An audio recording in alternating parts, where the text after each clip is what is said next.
There's no right or wrong answer.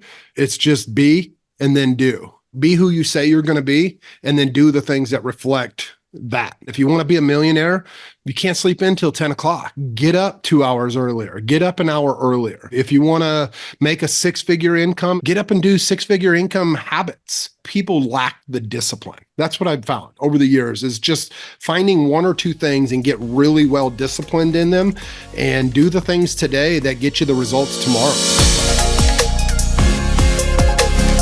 Hey, welcome back, everybody, to another episode of Eat, Sleep, Invest. I'm your host, Brian Driscoll, and I'm here with Bryce McKinley. What's going on, Bryce? Let's go, Ryan. I'm blessed, man. How are you? Hey, pretty good. Thanks for coming on. Hey, Bryce, give everybody a little background. Like, what do you do? Where do you come from? Yeah, appreciate you, Brian. Thanks for having me on. First and foremost, I am a believer. I wear my faith like on my body at all times and as my uniform. And then I'm a husband and then a dad, first and foremost. As far as my background goes, the shortest version I can give you, 30 seconds or less. I was raised in a cult. Parents separated, moved from church 9 days out of the week to gangbanging and dope dealing in Chicago to getting a second chance at life, and having had an opportunity in the automotive industry, rose up pretty quick, got recruited out of a dealership at 22 to travel the world and teach my 5 and 7 steps to business and sales and acquisitions. You might recognize like Blue Oval certified from Ford dealerships or Nissan or Toyota certifications when you go to their dealerships. Those are part of my training programs. And then Fortune 500 companies like Tyco, Owens Corning, us in real estate, every time we close a deal, we get those 100 calls for the next 90 days from service companies like Owens Corning and ADT. A lot of those calls started and initiated from programs that my partners and I have started. Unfortunately, due to kind of getting punched in the face, and I'm sure we'll dig in deeper, 2006, my wife and I lost a baby due to a medical negligent homicide. We kind of lost each other. And my wife really kind of lost it. She ended up battling drugs and alcohol and depression. And in June of 2008, committed suicide. And dude, I was devastated. I was absolutely devastated. Her mom had been my Sunday school teacher growing up, and so from June of 2008 till about March, April of 2010, tens of millions of dollars up my nose in a bottle. And I was done. I didn't care about the world. I didn't care about life, didn't care about my business, and lost track of everything that I had been working toward in this physical world. And emotionally and spiritually, I was there as well. Had a relationship with a girl, got pregnant, had a reason to sober up, did so. And by the end of the year, 2010, I had moved to Texas and found a niche in the Tyco umbrella where I was building out their sales programs for their companies. That moved me to Texas. In January, I came home, and apparently his mom had never kicked the habit. She had OD'd. There's pills everywhere. Here's my son, a couple months old. And I'm like, why? We're almost back to the top, on top of our game. And I remember vividly, I grabbed my son, packed a bag, took some pictures, went to a hotel, and Monday morning filed for custody of my boy. And over the next couple of years, Brian, or a couple months, excuse me, I would go to lose the last couple $100,000 I had in the bank fighting this custody battle, losing this contract with Tyco Corporation, and ended up sleeping in my car. And September 28, 2011, I wrote a letter to my mom, wrote a letter to my son, and said I was done. Same 40 cal that sits next to my bed tonight, hadn't jammed since, hadn't jammed before. That night, I put the gun in my mouth. I pulled the trigger 3 times, not once, not twice, but 3 times. And it was in that moment where I knew that there was something else. I didn't know what it was. I hated God because of the past, and basically gave him an ultimatum, told him to show up. And within the next 48 hours, boy, did he ever. I had an apartment. I had a roof over my head, like out of the blue phone call, had an old client find an unpaid invoice and wired me 20 grand out of the blue. And within the next 2 to 3 weeks, I was at the library computer and applying for jobs, just going to get my stuff together, right? My stuff. And that's where I found real estate. And I started wholesaling my first 90 days. My first 30 days, I contracted 23 houses, closed 5, had no clue what I was doing. I was just cold calling FISBOs at the time. This was 14 years ago now, 13, 14 years ago. Had no clue what I was doing, but I knew the value in coaches and mentoring because I'd always had one. And so I started looking for other people doing what I was doing and doing it at a higher scale. Reached out to a team that was hiring. They hired me, and I pitched them my consulting because that's all I knew. I didn't want to work for someone. I wanted to work with someone. They were not happy. And they called me back about 2 weeks later and said, if you can do what you did again with our leads, we'll give you some equity and make you a partner, help us build out our sales and acquisition team. And that's what I did. The next 30 days from there, I contracted 37 houses. We closed 35 of those 37, made a couple $1 million, and the rest was history. Now you fast forward, 12 and a half, 13 years between my teams over the years, we've closed thousands of transactions. I think we're just over the 10,000 mark now, and just been super blessed to surround myself with other like-minded individuals. And that's where we're at now. We're building a new company. 99% of my deals have been wholesale assignments, cherry pick. We don't do any JV deals because we have so many leads coming in. I just don't have time to look at other people's deals. They're 50 cents on the dollar after rehab. I might look at them, but other than that, I'm not looking at your deals. So don't send me deals. We got plenty. We cherry pick from there. We've got a little over 1,000 rentals in our portfolio across North Texas, Florida, and SoCal. And man, I've just been blessed. I've been super blessed. So that's the short version. A little longer than 30 seconds, but there you go. That's an intro. I'll tell you that. Hey, sorry to hear about your wife. Appreciate that. Yeah. Dude, it made me a better man. It taught me how to care about the things I should when it's hard. When you're busy working, you tend to drop the ball sometimes on the people that are most important to you. Yeah. It's tough too, because it's like when life hits you in the face. Well, first thing is everyone thinks they got problems. And it could be a little worse. Like your story there, it's like, I think I got problems. Your problems are a little bit bigger than mine. So it's like, somebody always got a worst. Yeah. So it's a good perspective thing. It's like, okay, let me keep that in the back of my head. It sucks, but let's look at the glass half full and see how we can do something. And I like to say you can't see the label on the outside of your own jar. So why look at it, whether it's full or empty? Try to see what's on the outside that you're missing. Have those people around you that are going to hold you accountable and point out those things that you just aren't seeing in front of you. Okay, so you got knocked down hard. Whenever you started getting back up, what were you thinking? What was your process? Like, how did you do that? Because a lot of people are like, you know what? I'm not. Like, I don't know how, or I don't get the willpower, or any. You know what I mean? There's no right or wrong answer. It's just be and then do. Be who you say you're going to be, and then do the things that reflect that, right? If you want to be a millionaire, you can't sleep in till 10 o'clock. Get up 2 hours earlier. Get up an hour earlier, right? If you want to make a 6-figure income and that's where you're at, and that is, what you quantify as success, get up and do 6-figure income habits. Read a book a month. If you want to have a 7-figure income, read 3 books a month. You want to have, 8, 9-figure, read 10 books a month, right? Like things like that are so simple, and yet people lack the discipline. That's what I've found over the years, is just finding 1 or 2 things and get really well disciplined in them and do the things today that get you the results tomorrow. Yeah. It's funny you bring up books too. I always tell people, it's like, where can you spend $10 to get all of the knowledge from somebody's life? Like right. Books are a gold mine, and they're cheap. They're just people don't want to read. Yeah. Or listen to them. I mean, $10 a month, you can listen to 5 or 6 or 10, on Audible, right. or all the other apps that are out there. Yeah. What's your top book you recommend? That's a tough one. I sat on the board of the Think and Grow Rich Foundation for several years. And so I used to kind of push that. I don't really believe that. Obviously, with my faith, I found all of those same principles in the Bible, and even deeper. One of the things right now that I'm reading for like the 5th or 6th time, I've got it sitting next to me here at my desk, this book called The Kingdom of the Gospel, or The Gospel of the Kingdom by Dr. Greg Hood. Probably one of my most favorite books. I'm literally on it for the 5th or 6th time. And you can tell by the cover it's new, but my notes and how tore up it is don't show that, right?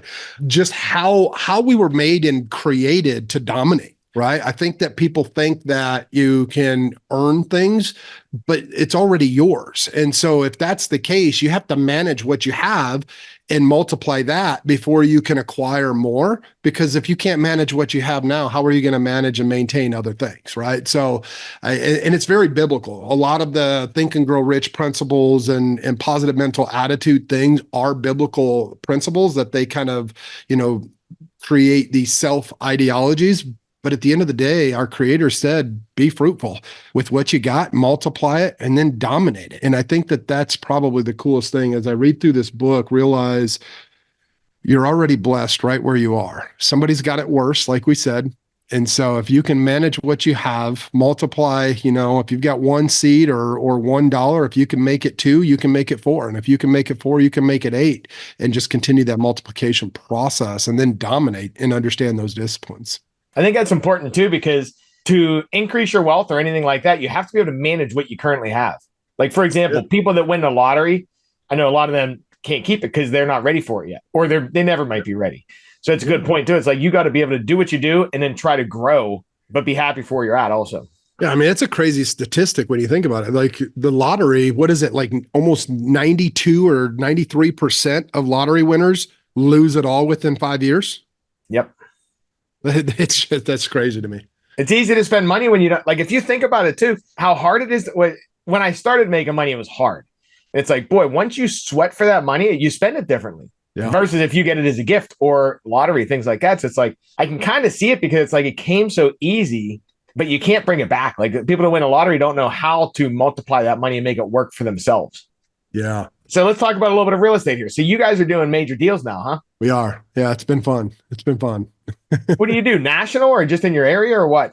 We're market specific. So we're in Dallas, Fort Worth, primarily any metro market in Texas, Tampa, St. Pete in Florida. We really like the Atlanta, Savannah markets in Georgia, and then anything from LA County south of SoCal. Those are our primary markets. And so when we pull list, we're cold call, email, text, some direct mail in the markets that we're a little bit more versed in, but most of it's, just blood, sweat, and tears. It's the first year of this new venture, right? It's first year. So every I dotted, every T crossed, every KPI tracked. And what better way to track something with, minimal marketing budgets when you're starting something new. And you're off to a killer start there too. What would you tell someone listening that wants to get into real estate? Like, the guy that always wants to keep learning and they never take the plunge. Like, you're taking action. What would you tell somebody that's looking to get into real estate listening right now? Yeah, so it really depends on where you're at, right? Like, if you have money, but you don't have skills, then pay for the skills. But if you have skills and no money, then exercise those skills, right? So it just depends on where you're at. Like, you, the listener, if you're in one of those categories, look at which one you are. And if you have both, go pay for the knowledge and exercise the skills simultaneously. And so what I mean by that, for example, one of the things that I found in the real estate coaching space, and I told you right before we got started, in 2 years, I formed a coaching program when I sold my last company and, wanted to go down that, I wouldn't say guru path. I just really wanted to share what we had done and how we were able to sell a company that was only 5 years old, doing hundreds of deals a month, completely virtual. And this was, pre-pandemic, before anybody thought about virtual. This was when Facebook Live was actually live. I'm cold calling Facebook Live, and now they've got shows, and there's, some of the guys in our mastermind are doing these like cold call episodes. And it's like, dude, we did that 10 years ago when Facebook Live was actually live. And then we realized the desire and need for that. And so when our company was sold, I just started doing that. And so I say all that to say that's my strongest skill set. My strongest skill set is sales and conversations and human psychology. And so if I was broke, which like I was when I first started, that's where I started. I exercised the skill and habit there until I had money to go further. If I had money, then I would pay for someone to teach me the skills. And so if that's the case, the two things that you need to learn, and this goes back to even when I was, consulting in the Fortune 500 consulting space, like in the sales and acquisition space, there's really only two things that you need to understand and master in business. aside from management, which is just experience, and that's marketing and conversations. Focus on your conversations and learn marketing, or master marketing and then learn conversations. If you can do those two things, everything else just comes with experience. And so that would be my advice, is like, focus on what your resources are, leverage, right? Leverage your assets, which is either skills or money, and then master marketing and conversations. That's good advice too. Basically, get out there and take some action and look what your strengths are. Exactly. Yeah, yours is a better version though. So now you said you wear your faith, like your clothes. What do you got on? I can't see it on my screen. What's your hat say? It says trust Jesus. Trust Jesus. Okay, cool. I like that. Yeah. So what's the reason behind this? Why you're sporting trust Jesus on your clothing and everything? Because most people don't. Most people go to church. Most people speak, but most people don't put it on their hat and their shirt. There's a lot of conversations that could go around religion and church. I mean, you see one on every street corner in most big cities, and usually they don't talk to each other, right? It's like you've got the Methodists, the Presbyterians, and the Catholics, and none of them talk to the other because they think that they're right. And at the end of the day, we're all God's people. We just have a different perspective, right? We just have a different view, and that's where religion comes in. And when my gun jammed in my mouth, Brian, I knew that there was something different from the cult-like faith that I grew up in. And so I had a lot of church hurt, and I wanted nothing to do with church. So I sought out the relationship. As far as like the clothing line goes and why I wear this, man, I'm from Chicago. Like, we dress nice. Well, always. I mean, I've got a watch collection that would make a jewelry store envious. You know, my wife cut me off like 5 years ago. She's like, no more watches, you know, millions of dollars in watches and probably equal, if not more, in shoes, you know? And so you talk about $4, $5, $12, $15,000 pairs of shoes. It just got ridiculous. And it was so vain. And those things, you know, watches are great investments, but that's a whole nother conversation. But I realized that they weren't really who I was spiritually, and that's much more important, right? We're all just spiritual beings living different human experiences. And when this flesh dies, our spirit inside is going to live forever. And you've got two choices, you know, if you and I, even if we didn't know each other and there was a bus raging down the street out of control, I'd still put my arm out and stop you from walking out into the middle of the street. And I feel the same way with my faith, right? You know, the Bible says, and I don't care if you're a believer or not, you don't have to just take my word for it. Like, go read it for yourself and have an understanding of being open-minded. But it says that we're overcomers by the blood of the Lamb. Go figure out what that means. And the power of our testimony, which means we go through life living as if we're identifying and forming this bowl of, you know, I'm this, not that. You know, I'm a straight white male conservative, not a white male liberal. Or maybe you're white male liberal and not white male conservative, or whatever, right? I'm a sales professional, a real estate investor. And we take all these identities and cram this into this bowl. And then at some point, most of us never make it to the end and realize none of that crap matters. I've just been blessed to figure that out a lot sooner because of all the dumb crap and stupid decisions that I made, and realize none of it matters. And so it was about, I don't know, 5, 6 years ago, I got rid of everything. You know, I still have a couple of really nice shoes. I still have all of my watches. You know, I keep a watch on my desk, just kind of reminding me how far I've come. But at the end of the day, none of that matters. And so I cleaned out my wardrobe. My buddy, who's a pastor at a small little, you know, unorthodox, like black charismatic church here in Dallas. They've got like maybe 30 members. It's nothing fancy. I'm like, dude, I love what you're doing. Let's make it a brand. And so we formed this brand, Trust Jesus. And it's literally, it's crazy how cool it is. You go to the mall or a local shop and people are wearing it because they see us out at events. They see us doing our ministry work, our street ministry. And so everything I wear, the only thing I have to worry about in the morning is what shoes am I going to throw on, which is where my selfish desires get to stay, right? I'm a sneakerhead. Or change my underwear. That's it. I throw on the same 100, I've got 200 t-shirts and like 40 or 50 hoodies, and they're all black with the Trust Jesus on there. And I don't have to think in the morning. It's just one less thing to think about. So that's where it comes from. And that's where I'm passionate, is because I want somebody to understand it's more than what you think it is. Yeah. And you got a lot in there too. So It is interesting. Thanks for sharing that. Well, number one, where can people buy the shirts, buy the gear? Yeah, for sure. JIsRealApparel.com. The letter J, I-S, real, REAL, apparel.com. JIsRealApparel.com. Check it out. Yeah, I appreciate that. And 100% of the proceeds go back into our nonprofit, which is a homeless ministry and street ministry. Yeah, we're going to talk about that in a second here, too. I did like what you said there, too.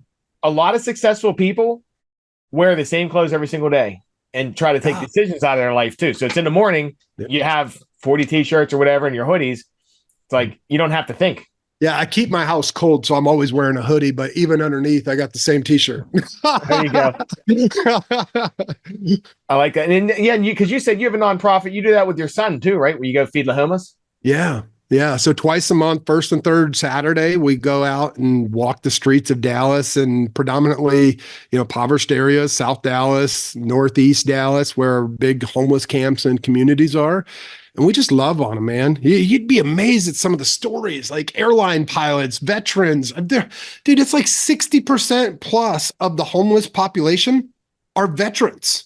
Like, why are our military on the street? This is ridiculous, let alone the mental illnesses. And believe it or not, it's only like 15% of the homeless population are actually drug addicts. It's mostly mental illness. And so, getting to know these people and just love on them as if they're just another human being having a different experience than you are, and listening to the stories and wisdom, it's just been an absolute blessing. And so we go out, we prepare breakfast. We kind of get a few that want to kind of come along. Everybody's got those personalities in groups, right? There's the go-getter, there's the clinger, there's the send-offs that'll do anything you ask, and so it's no different in the homeless community. You get people that are just want to hang around. There's people that want to help you out. And so we get, 2 or 3 people every morning together, help us make breakfast, 2 or 3 people to go out and get people. And next thing you know, by noon, we've got, a couple hundred people just hanging out and moving their carts into the neighborhood or whatever. And we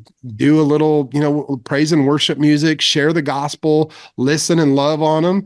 And then at the end of the night, 5, 6 o'clock, we order a couple hundred pizzas and have a big pizza party and just hang out and love on them, man. It's really cool. It's getting me emotional thinking about it. That's pretty cool. What made you guys start doing that? Dude, I was there. Yeah. I was there. Like, dude, September 28, 2011, I was living in a brand new Volvo wearing, $4,000 or $5,000 outfits because that was my clothing at the time. You would have never known that I was there, but in my head, I was just so confined and I couldn't figure out how or where the next step was.